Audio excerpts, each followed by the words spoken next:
This is the WJTS News. In the news tonight, Jasper Man looking at voyeurism charges, high emergency room visits due to influenza, Perry County high voter turnout.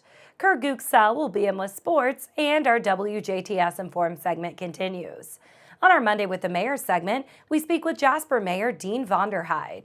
All to come on WJTS TV News.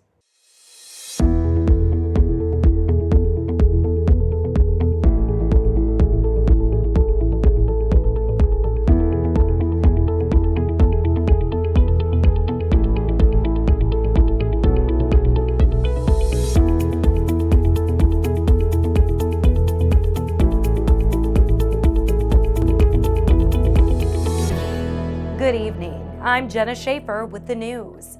A Jasper man is facing voyeurism charges.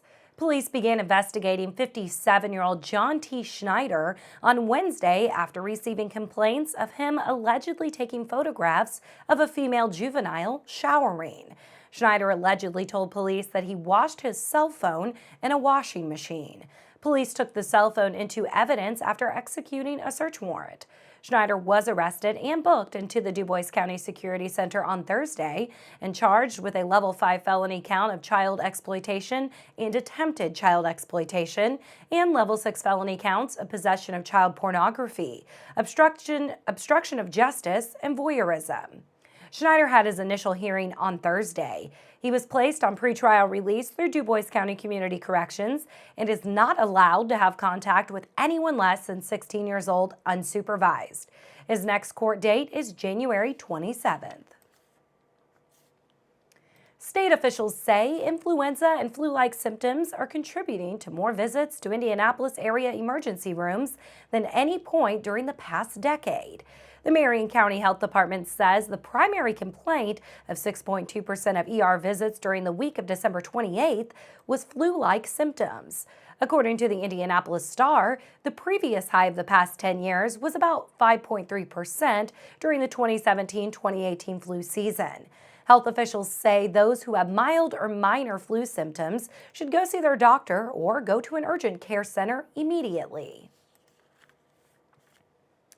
Perry County had the highest turnout in Indiana during November's municipal elections. Perry County took home the top spot with a 43% voter turnout.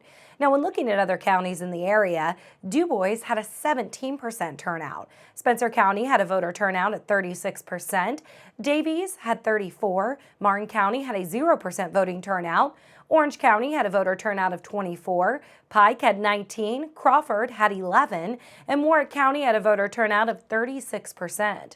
Now, when looking at the state, the voter turnout for November's municipal elections was 23%.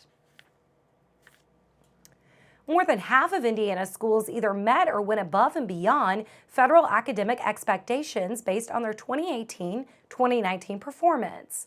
According to the Indiana Department of Education, 56% of Indiana high schools and 53% of elementary and middle schools received ratings or met expectations or exceeds expectations in the federal accountability ratings. The Journal-Gazette reports these ratings are based on multiple factors, including students' proficiency on statewide tests, graduation rates, and the closing of achievement gaps. Hunters can now apply for a reserve turkey hunt starting today. Hunters can apply online for a reserve turkey hunt by visiting on.in.gov/reservedhunt and clicking on the reserved hunt info link. The application period from today through February 19th. Now, no late entries will be accepted. The online method is the only way to apply. Applicants must possess a valid hunting license for the species they wish to hunt. The application process is now consolidated into the online services website along with licenses, check-in game, and HIP registration.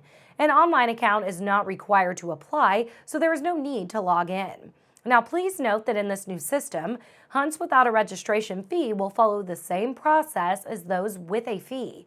For hunts with no fee required to register, you will be asked to add to cart, proceed to checkout, and place order. If the transaction total is $0, you will not be asked to enter credit card information. For draw hunt results, there is a click here link on the home page, or you can log into your online services account. The link from the homepage will only show hunts that you registered for when the date of the hunt is still upcoming. Logging into your account online is required for you to see the full history of your past hunt registrations. Only one application is allowed per license holder. No changes can be made once the application is submitted. Hunters will be selected through a computerized random drawing. Drawing results will be available online within 2 weeks after application deadlines, and an email will be sent to applicants when results are posted. For more information and to apply, visit on.in.gov/reservedhunt. A recently retired University of Southern Indiana professor already has a new job as Indiana's newest poet laureate. The new Indiana Arts Commission says Matthew Graham of Evansville began his 2-year term as state poet laureate on Wednesday. He succeeds Adrian Mateka, who is an Indiana University professor. The Evansville Courier and Press reports that Graham's duties as poet laureate will include making public appearances at poetry readings or literary events and promoting poetry. He's the author of 4 books of poetry, including The Geography of Home, released in 2018. Graham recently retired from the University of Southern Indiana, where he had taught all levels of creative writing. Criminal justice officials say a new Indiana rule requiring that booked inmates be assessed to determine the risks or benefits of releasing them before trial is expected to eventually reduce overcrowding at the state's county jails. Criminal Rule number 26 was adopted by the Indiana Supreme Court in 2017, but it didn't take effect statewide until January 1st. The new system requires that all inmates be released on bond or recognizance unless they present a substantial risk of flight or danger to themselves or others.